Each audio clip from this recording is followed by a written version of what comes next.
저희는 지금 계속해서 가정 예배를 세우는 5단계를 배우고 있고요.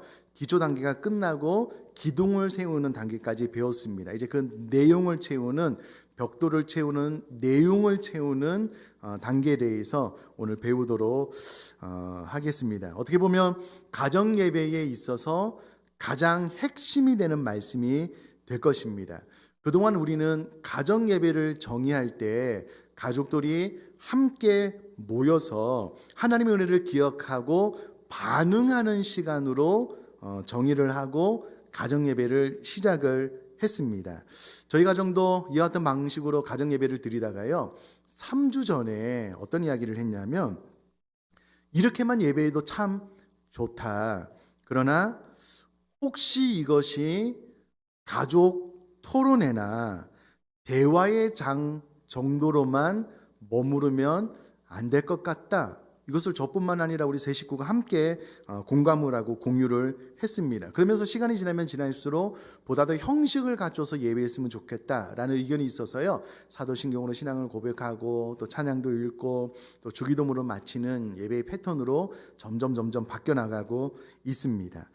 예배는 하나님의 이름에 합당한 가치, 영광을 올려드리는 것이라고 정의를 할 수 있겠습니다. 다시요, 예배는 하나님의 이름에 합당한 영광을 올려드리는 것이 예배의 바른 정의입니다. 그런데 예배의 요소 가운데 빠질 수 없는 것, 꼭 들어가야 될 것들이 여러 가지가 있는데 그 중에 세 가지는 말씀, 기도, 찬양입니다. 그래서 앞으로 우리가 가정 예배를 드릴 때에 잠깐의 말씀을 나누는 것뿐만 아니라 찬양과 또 기도를 조화롭게 사용한다면 더 풍성한 가정 예배를 드릴 수 있게 될 것입니다.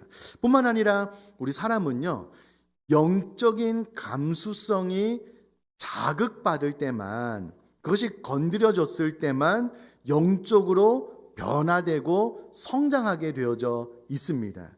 그런데 사람의 대화만 가지고는요, 물론 친밀해질 수 있고 사랑을 나눌 수 있고 보다 더 행복한 가정이 될 수는 있습니다. 그러나 통상적인 대화만 가지고는요, 우리들의 영적인 감수성을 건드릴 수가 없는 거예요. 이것을 자극해서 영적으로 깨어나게 하고 또 그 사람을 변화시키고 성장시킬 수가 없다는 겁니다. 그렇기 때문에 우리들의 영혼을 자극시킬 수 있는 말씀, 기도, 찬양이 가정예배 가운데 적절하게 사용될 때 비로소 우리 영혼은 반응하게 되고 자라나고 성장하고 변화될 수 있기 때문에 예배 가운데 사용할 수 있는 말씀, 기도, 찬양에 대한 정확한 이해를 가지고 정확한 관점과 목표를 가지고 나아가게 될 때에 더 풍성한 하나님의 은혜를 경험하게 될 줄 믿습니다. 그래서 오늘 이 세 가지에 대해서 정확하게 한번 살펴보려고 하는데요. 그 첫 번째가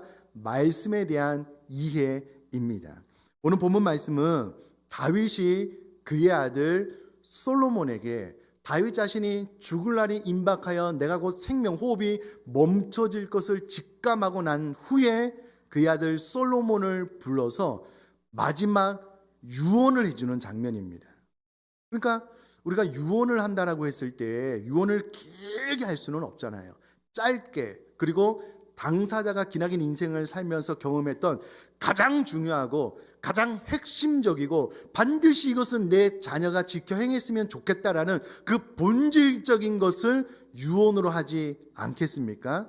다윗도 똑같았습니다. 그래서 솔로몬을 불러다 놓고 그가 평생을 살면서 경험했던 핵심적인 가치, 진리를 유언으로 솔로몬에게 전달을 해주고 있는데 그 가장 소중한 것이 무엇이냐? 그것이 바로 하나님의 말씀에 대한 이해, 교훈이었다라는 겁니다. 우선에 성경 전체를 바라봤을 때요, 성경, 하나님의 말씀은 무엇이냐라고 했을 때에 성경은 하나님의 성령의 감동에 의해서 기록된 책이고요. 그러하기 때문에 이 하나님의 말씀은 죽어있는 영혼을 소성, 살리는 능력이 있고요. 이 하나님의 말씀은 교훈과 책망과 바르게 함과 의로 교육하기에 유익하기 때문에 하나님의 사람을 온전하게 변화시키는 효과, 능력이 하나님의 말씀 안에 있습니다. 이것을 다윗이 잘 알았기 때문에 그의 아들 솔로몬에게 2장 3절 말씀을 통하여 유언을 해주고 있는데요. 원어로 보면 정말 이 다윗의 신앙 그리고 이 짧은 유언이 얼마나 탁월한지 알 수가 있는 대목입니다. 2장 3절을 보면은요, 내 하나님 여호와의 명령을 지켜라 라고 솔로몬에게 유언을 해주고 있는데요. 본절부터 4절까지는 솔로몬이 굳건한 대장부로서의 기계를 가지고 신정 왕국의 통치자로서 하나님 앞에 행해야 될 것들에 대해서 교훈을 해주고 있는데, 특별히 다윗이 명령이다라고 사용한 이 단어를 원어로 보니까는요, 책임, 직무라는 뜻이 있는데, 이 단어가 성경에 어느 경우에 사용되어졌는지를 찾아보면은요, 이 단어는 제사장들과 레위인이 그들의 직무, 책임을 수행할 때 사용했던 단어입니다. 따라서 본문을 그 원어적인 의미에 따라서 직역을 해보면은요, 그리고 너는 내 하나님 여호와의 직무를 지키라 라는 의미가 됩니다. 이게 무슨 말이냐면은요, 그때 당시에 통상적인 왕의 직무는 백성들을 다스리고 그 위에 군림하는 통치자로서의 개념이 있었지만, 다윗은 솔로몬에게 네가 나 다음으로 이 나라의 왕위를 물려받을 때에 너의 핵심적인 직무는 단순히 사람이 인간을 통치하는 그런 직무가 아니라 제사장들과 레위인이 하나님을 향하여 수행했던 직무처럼 바로 하나님으로부터 위임받은 것임을 기억하고 이스라엘의 왕직은 하나님께 대한 책임을 수행하는 것임을 기억함으로 너의 책임, 직무를 다할 것에 대해서 명령을 해주고 있습니다.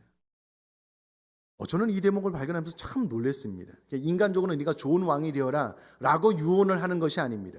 잘 들어라 솔로몬아, 네가 앞으로 맡게 될 왕의 직위는 하나님께서 너에게 허락하신 직위이므로 하나님을 대하여 레위인과 제사장들이 하나님을 대하여 감당했던 그 종교적인 책임, 직무를 네가 잘 수행해야 된다. 이것이 네가 앞으로 감당해야 될 왕의 직분이다 라고 교훈을 해주고 있습니다. 그러므로 솔로몬이 해야 될 가장 핵심적인 일은 하나님을 대한 직무를 잘 감당할 때에 하나님의 말씀이 무엇인지, 하나님의 명령이 무엇인지 그것을 정확하게 깨닫고 그대로 준행할 것을 명령하고 있다라는 겁니다. 어떻게 할 수 있느냐? 2장 3절 계속해서 보면은요, 그 길로 행하여 그 법률과 계명과 율례와 증거를 모세의 율법에 기록된 대로 지키라 라고 기록을 하고 있는데요, 법률, 계명, 율법, 증거는 모세의 율법, 하나님의 말씀의 다른 표현입니다. 그러니까 4개의 단어를 반복해서 사용함으로써 하나님의 말씀에 더 집중하게 하는 그런 의도로 쓰여졌다라고 생각을 하시면 되겠고요. 모세의 율법에 기록된 대로 지키라 라고 유언을 하고 있는데, 그래서 그 지킨다라는 말은요, 파수꾼이 되라 라는 원어적인 뜻이 있습니다. 그럼 파수꾼은요, 백성들을 자신의 생명을 다해서 지켜야 되는 직무를 맡은 사람입니다. 적이 공격을 해오는 때에 밤새도록 깨어 있어서 경보를 해줘야지 대비를 하는데, 파수꾼의 역할은 백성 전체의 생명을 담보로 하고 그가 깨어 있어서 미리 소식을 알려야 되는 역할인데, 이 일을 다윗이 솔로몬에게 유언격으로 이야기하면서 지키라. 무엇을요? 하나님의 말씀을. 하나님의 말씀을 네가 늘 깨어 생명을 다하여 하나님의 말씀을 잘 지켜 행하는 것이 신정국과 하나님께서 다스리는 이 이스라엘의 왕이 해야 될 가장 중요한 직무다라고 교훈을 해주고 있다라는 겁니다. 사랑하는 성도님들, 저를 한번 봐주시면은요, 시간이 오래 지나서 하나님께서 저와 여러분들을 하나님께서 부르신다라고 한번 상상을 한번 해봅시다. 우리도 다윗처럼 내가 죽을 날이 다가왔음을 직감해요. 호흡이 얼마 남지 않았어요. 자녀들을 다 불러 모아놓고 유언을 하는 거예요. 저와 여러분들이. 호흡이 거칠어지기 때문에 오랜 말을 할 수는 없어요. 가장 핵심적인 한두 마디, 두세 마디를 딱 해야 되는데, 유언으로 무엇을 전해주시겠습니까? 다윗은 지금 그 마지막 호흡이 멈추는 그 자리에 솔로몬을 불러다 놓고 무엇을 유언해 주고 있냐면, 너는 하나님을 향하여 직무를 잘 감당해야 되는 사람이다. 반드시 하나님의 말씀을 파수꾼처럼 생명을 다하여 지키고 그 말씀대로 준행해야 된다. 이것을 교훈해 주고 있다니까요. 저 여러분들도 그렇게 유언을 하게 될 줄 믿습니다. 자, 그러면 그 유언을 꼭 죽기 전에 해야 될 일은 무엇입니까? 지금 우리가 가정 예배를 드릴 때에 사랑하는 자녀들에게 저 여러분들이 경험한, 다윗이 경험한 이 한 가지 진리를 마음에 품고 하나님의 말씀을 나눌 때에 형식적으로 그냥 큐티하고 했다, 내 말씀 이래 그냥 가볍게 툭 던지지 말고요, 마음속 깊이 내가 깨달은 것이 있는데 이것은 하나님의 말씀이다, 반드시 우리가 이것을 지켜 행해야지만 복을 받고 생명을 유지할 수가 있다라는 마음으로 이 하나님의 말씀을 나눌 때에 이 나눈 말씀이 자녀들의 마음속에, 우리 가족들의 마음속에 잘 박힌 모처럼 깊이 박히게 될 줄 믿습니다. 이 다윗이 지금 그것을 하고 있는 거거든요. 그러니까 우리가 이 말씀에 대한 이해를 할 때에 단순히 그냥 좋은 말씀, 우리들이 의식을 좀 더 바꾸는 말씀, 그런 말씀이 아니고요, 우리가 생명을 지켜 이 말씀을 준행하고 살아봤더니 복이 되더라라는 것을 삶으로 잘 가르치는 저와 여러분 되기를 주님의 이름으로 축복합니다. 꼭 그렇게 되었으면 좋겠습니다. 여러분, 이 어감은요, 과거에 모세가 모압 평지에서요, 이스라엘 백성들을 다 불러놓고 쇠마의 명령을 주면서 이야기를 하는 거예요. 야, 이 말씀을 잘 지키면 너에게 복이 된다, 생명이 된다. 이 말씀을 잘 지켜 준행하지 않으면 화가 되고 사망, 하나님의 재앙이 너에게 임하게 된다. 반드시 생명을 선택했으면 좋겠다. 이 모세의 간절한 마음을 감사하게도요, 다윗이 그 어감을, 느낌을 그대로 받았어요. 그리고 그가 임종 전에 솔로몬에게 그 어감 그대로 이야기를 해주는 거예요. 반드시 하나님의 말씀대로 삶을 살아가야 될 것에 대해서 유언을 해주고 있다라는 겁니다. 자, 이런 삶을 살게 될 때에 어떤 일이 일어나느냐라고 했을 때 계속해서 보면은요, 그리하면 내가 무엇을 하든지 어디로 가든지 형통할지라라고 기록이 되어져 있습니다. 형통이라는 말은 번성하다, 성공하다라는 의미를 가지고 있는데요, 우리나라 말의 형통하다라는 말은 모든 일이 순조롭게 뜻대로 잘 되어감이라는 의미가 있잖아요. 근데 원어로 보면 사실은 그런 뜻은 아닙니다. 원어로 보면은요, 여기서 말하는 형통이다라는 말은 고난 혹은 시련 끝에 오는 궁극적인 성공을 의미합니다. 그러니까 형통한다라는 말은 고난 시련이 있을 것이고 그 끝에 오는 궁극적인 성공을 의미하는 거예요. 근데 그 궁극적인 성공이 무엇이냐? 예를 들면 히브리서 11장에 이제 믿음의 사람들에 대한 이야기가 나오는데요, 많은 환난과 핍박이 있는데 핍박하는 자가 한마디 딱 던지는 거예요. 필요 없다, 그냥 한마디, 나 예수님 잘 몰라요, 한마디만 하면 살려줄게. 그리고 나서 네가 나가서 예수님 잘 믿으면 되잖아. 회유하는 거예요. 근데 끝까지 믿음으로, 아니 나는 구차여 내 생명을 유지할 필요가 없다, 평생 나에게 은혜를 베풀어 주신 하나님을 나는 믿는다라고 끝까지 고백하겠다. 그리고 목배임을 당하고 여러 가지 환난과 핍박을 당하고 죽는 거예요. 성경은 그것을 가리켜서 형통이다라고 이야기를 하는 거예요. 우리가 생각하는 대로 무조건 무엇을 하든지 그냥 막 다 되는, 투자금 막 2배, 3배 막 벌고 막 아파트 사면 집값 오르고 막 하나님 나에게 은혜 주셨다, 그런 형통의 개념이 아닙니다. 말씀대로 잘 순종하면 궁극적인 승리, 궁극적인 성공의 복을 주시겠다라고 이야기를 합니다. 이것이 원어적인 의미입니다. 그러나 플러스, 거기에 플러스, 궁극적인 성공으로 우리가 나가야 되고요, 플러스 무엇을 하든지, 여기서 말하는 무엇을 하든지라는 말은 모든 행위를 포함한 삶의 전 영역의 활동을 의미하는 겁니다. 우리가 상관된 어떤 활동을 하든지 혹은 어디로 가든지, 여기서는 단순히 장소적인 개념뿐만이 아니라 인생의 방향까지 포함을 해서 그 어떤 비전을 가지고 삶을 살아갈 때에 그 모든 것들을 다 포함해서 궁극적인 성공이 있을 것이다. 어떤 삶을 살면? 하나님의 말씀을 반드시 지켜 준행하는 삶을 살면. 다윗이요, 이것을 마음속 깊이 평생의 삶을 통하여 깨달았다가 유언으로 솔로몬에게 전해주고 있다라는 겁니다. 우리가 앞서 배운 대로 이와 같은 하나님의 말씀을 우리 부모님 된 저희들이 세심하게 잘 관찰하고 깨달은 대로 삶으로 살아내고, 그래서 경험한 것들을 이제 가정 예배 시간에 나누면 된다는 거예요. 다만 우리가 이 설교를 통하여 새롭게 우리들 의식이 바뀐 것은 그동안 말씀을 나누는 것이 그냥 가볍게 툭 던지는 것이었다면 다윗이 솔로몬에게 유언을 해주는 그런 느낌, 어감을 가지고 진지하게, 진중하게, 또 우리가 깨달은 바대로 내가 이렇게 살았더니 정말 이것이 복된 삶이더라 라는 깊이 있는 말씀의 나눔이 더 일어날 수 있게 되기를 주님의 이름으로 축복합니다. 이제 곧 다음 주, 다다음 주가 지나면은요, 생명의 삶 본문으로 설교를 할 겁니다. 그럼 모든 가족들, 다음 세대들도요, 말씀을 묵상한 것 가지고 가정 예배를 드릴 텐데, 그때에 더 깊은 말씀의 나눔이 각 가정마다 일어날 수 있게 되기를 주님의 이름으로 축복합니다. 두 번째는 기도에 대한 이해입니다. 여기서 한 가지 먼저 좀 드리고 싶은 말씀은요, 제가 생각하는 배움, 제가 생각하는 학문을 한다는 의미는 그런 거인 것 같아요. 우리가 이미 성인이 되었는데요, 우리가 특별히 무엇인가를 배우지 않아도, 학문을 하지 않아도요, 우리들의 삶을 살아가는 데는 전혀 지장이 없습니다. 지금처럼 편안하게 행복하게 사시면 돼요.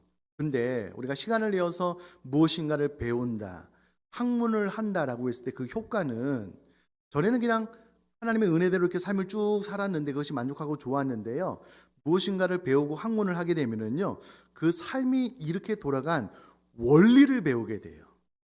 원인과 결과를 명철하게 깨끗하게 이해를 하게 돼요. 그러면 말하고 설명하기가 쉽습니다. 학문을 하고 배우게 되면 정확한 그 단어적인 의미, 또 원리들을 깨닫게 되면은요, 가르치거나 설명할 때 좋아요. 기도도 마찬가지입니다. 기도를 지금 배우잖아요. 그러면 기도가 작동되는 원리를 정확하게 이해를 하면 가정 예배를 드릴 때 이 기도 부분을 어떻게 해야 되는지 우리 모두가 잘 알게 되면 보다 더 풍성하게 예배를 인도할 수 있는데요. 기도는 사실 우리가 웨스트민스터 신앙고백서를 통해서 배웠습니다. 한 번 더 점검을 하면은요, 기도는 우리 소원을 하나님께 아뢰는 것입니다. 쉽지요? 우리 소원을 하나님께 아뢰는 것이 기도입니다. 다만 성령의 도우심으로 우리 마음의 손을 하나님께 아뢰는 것이 기도의 정의입니다. 근데 기도의 요소 가운데 회개와 감사가 포함이 되고요, 예수님의 기도로 마치면 되는데, 핵심적인 것은 우리의 손을 성령님의 도우심으로 하나님께 아뢰는 것입니다. 근데 여기서 키포인트가 무엇이냐면, 기도의 정의에 있어서요, 우리의 손을 하나님 앞에 아랜다라고 했을 때에 핵심은 내가 아랜 것이 얼마나 응답될 수 있을까, 내가 하나님 앞에 내 소원을 간구한 것이 얼마나 내 삶 앞에 하나님께서 뚝딱해서 주실 수 있을까라는 부분이 포인트가 아닙니다. 기도를 정의할 때 핵심적인 포인트는 내 마음의 손을 하나님 앞에 아뢰는 것을 통하여 하나님을 의지하는 삶을 사는 것이 핵심 포인트입니다.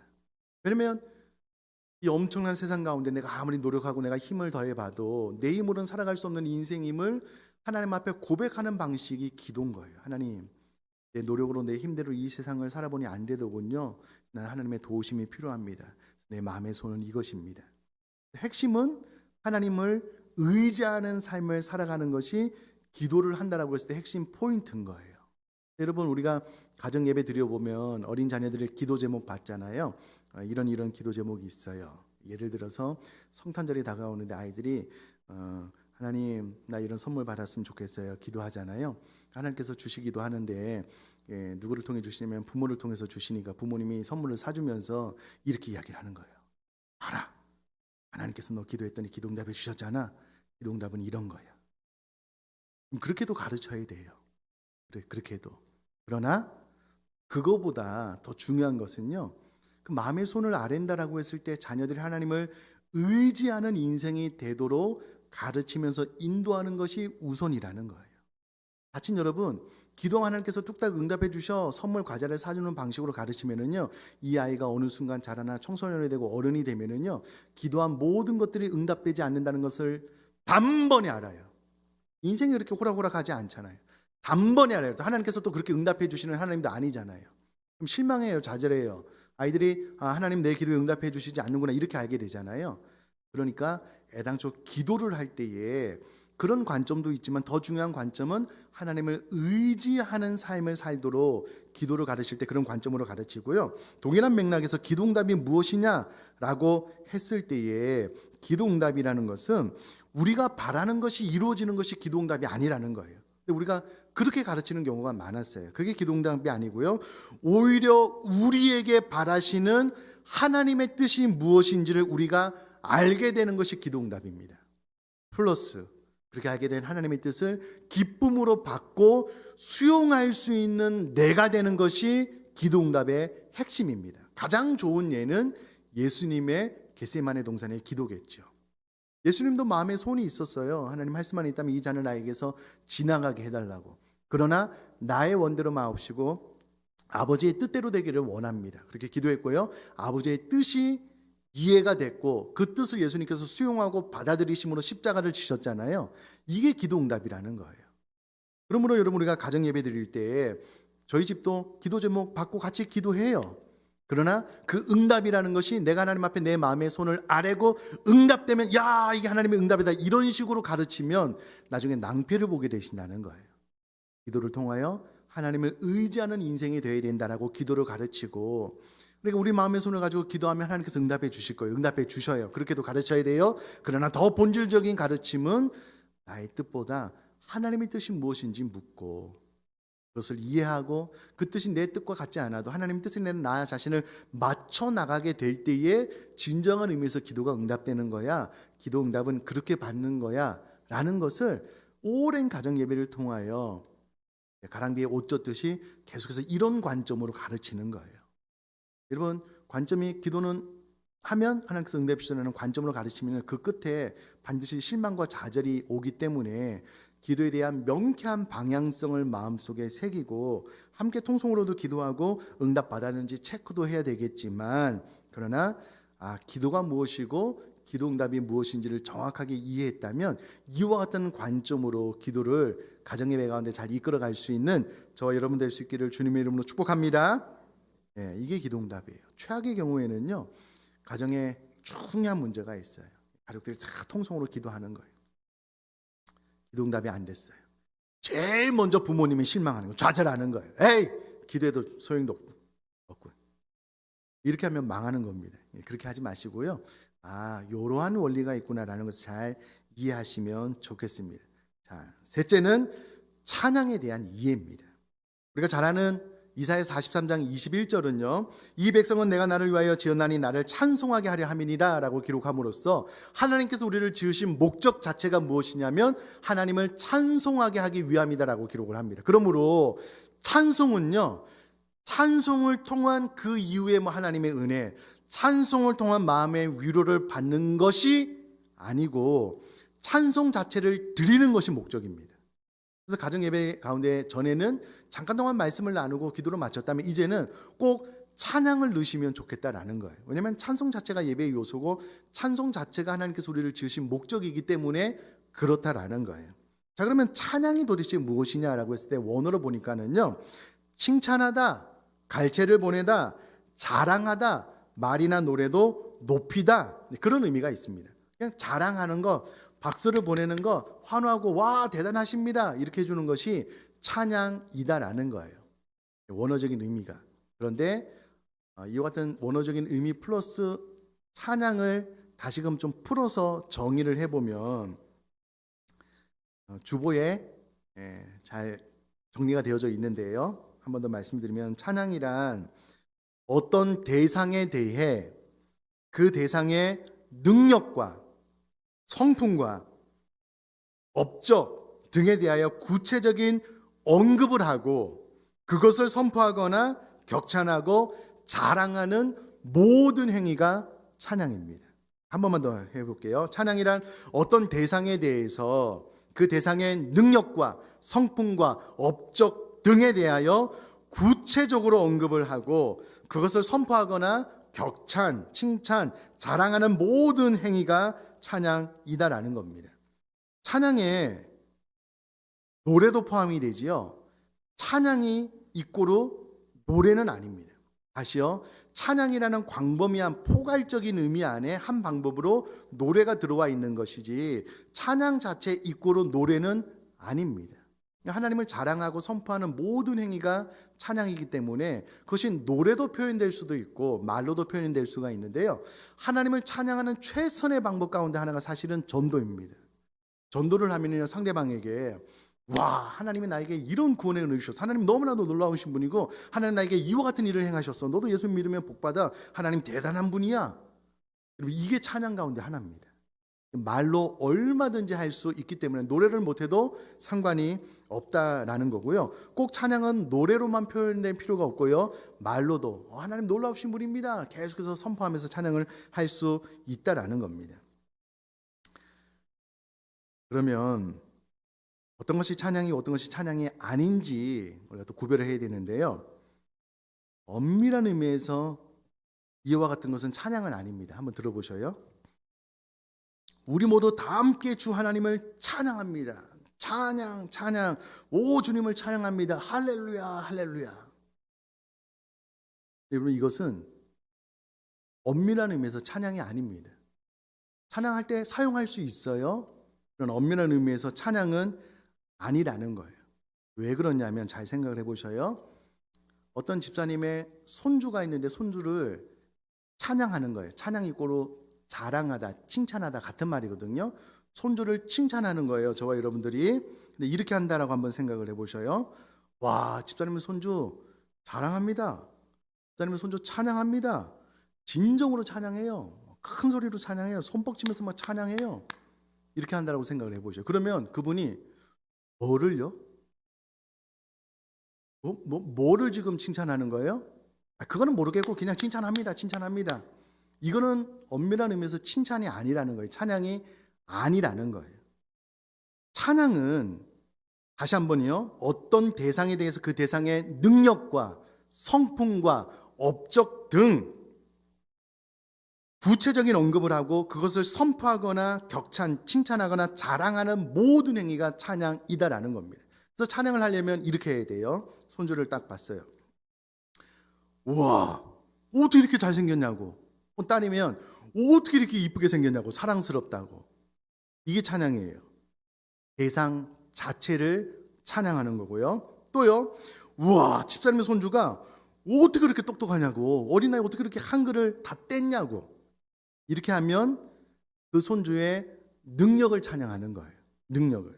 또요, 와, 집사님 손주가 인사도 잘하고 수정도 안 부리고 아주 의젓해 보이네요. 그 손주의 성품을 찬양하는 거예요. 성품을 자랑하는 거예요.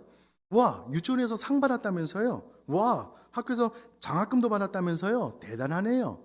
그의 업적, 능력 이런 것들을 찬양하는 거거든요. 그러므로 찬양은 상대방에 대한 구체적인 어떤 업적 능력, 행위, 성품 이런 것들을 언급하면서 칭찬을 할 때에 찬양이다라고 이야기를 한다라는 겁니다. 그러면 여러분, 찬양은 가사가 제일 중요합니다. 곡보다는, 리듬보다는요, 가사가 찬양이냐 아니냐를 구별한다라는 거예요. 자, 그러면 퀴즈요. 이 성경책 안에 찬송가가 있잖아요. 찬송가 안에 있는 곡은 다 찬양일까요? 어떨까요? 그러면 찬송가 안에 있는 곡 중에 찬양이 아닌 것들이 많습니다. 가사를 가만히 보면은요, 이것은 찬양이 아니고 우리 마음의 고백인 것들이 많아요. 또요, 요즘 나오는 CCM은 다 찬송가가 될 수 없을까요? 그렇지 않습니다. 요즘 나오는 곡 중에요, 정말 하나님의 업적, 성품, 능력을 높이 올려드리는 찬양이 너무 많아요. 그래서 오늘 제가 의도적으로 저희들의 예배 시간 가운데 찬송가를 넣지 않았습니다. 왜냐하면 주님 큰 영광 받으소서, 홀로 영광 받으소서, 그분의 행하신 일, 주 여호와는 광대하시도다. 하나님의 광대하심을 찬양했잖아요. 그 가사로 찬양을 결정하기 때문에 왜 우리 교회는 찬송가 안 부르고 CCM만 부르냐? 그 CCM이 아니고요. 그 가사가 하나님의 이름을 높이고 자랑하는 곡이라면 그것이 찬송가고요. 찬송가 안에서도 그렇지 않은 곡들도 있다라는 거예요. 그런데 여러분, 그러면 찬양이 아닌 곡을 예배 가운데 써도 되느냐? 이런 질문이 있잖아요. 얼마 전에 제 아들이 예배하는 가운데 또 끝나고 나서 저한테 그런 질문을 해요. 학교에서 가끔 예배를 인도할 때가 있는데 본인은 하나님 앞에 찬양을 많이 드리고 싶은데 그렇지 못한 가사를 또 여러 명이 찬양 인도를 하거든요. 그런 경우에 좀 안타깝다. 이 찬양이랑 그렇지 않은 거랑 어떻게 구별을 하느냐? 좋은 질문이다. 놀라운 질문이다. 일단 칭찬을 하고요. 우리가 하나님을 예배할 때 가능하면 하나님의 이름, 업적, 성품을 높이 올려드릴 수 있는 그런 가사를 많이 사용하면 좋다. 그것이 찬양의 본질 맞다. 그러나 우리가 하나님을 예배한다라고 했을 때에 우리가 우리 마음의 아픔, 어려움, 힘듦 이런 것들을 가사로 녹여내서 하나님 앞에 아뢰는 것도 우리가 하나님의 그 찬양을 통해 하나님의 위로와 격려, 임재, 어루만짐을 통해 하나님과 친밀해지고 또 하나님 나와 함께 하심을 경험할 수 있기 때문에 이것 자체가 무조건 하면 안 된다라고 정의하기는 어렵다. 가능하면 찬양을 많이 하고 그래서 예배 때 우리가 하나님의 이름을 구체적으로 높이 올려드리는 찬양뿐만 아니라 우리들의 마음을 담아서 우리들의 간구를 담아서 곡으로 표현한 곡도 올려드리거든요. 그것을 같이 사용하는 것이 나쁜 것은 아니다. 그러나 구별할 필요는 있다라고 이제 제가 우리 아들한테 가르쳤는데요. 그렇습니다. 가능하면 예배곡은 하나님의 이름을 높이 올려드리는 곡을 뽑고요. 또 그렇지 않을 때는 또 기도회 같은 때는 또 우리 마음을 아뢰는 곡을 뽑아서 찬양을 하면 되겠습니다. 자, 우리가 말씀, 기도, 찬양에 대한 세 가지 이해를 했습니다. 이제 이것을 가지고 가정 예배 드릴 때에 말씀은 어느 정도 깊이로 또 기도로 기도회를 인도할 때에 또 어떤 관점으로 찬양은 우리들의 존재 목적이기 때문에 찬양을 통해서 은혜가 임하고 그렇지 않으면 실망하고 그럴 것 없고요. 찬양을 두 곡, 세 곡 계속해서 부르는 것 자체가 예배의 요소 가운데 하나이기 때문에 찬양을 잘 선별해서 드릴 수 있는 저와 여러분 되므로 우리들의 가정 예배가 더 풍성해질 수 있기를 주님의 이름으로 축복합니다.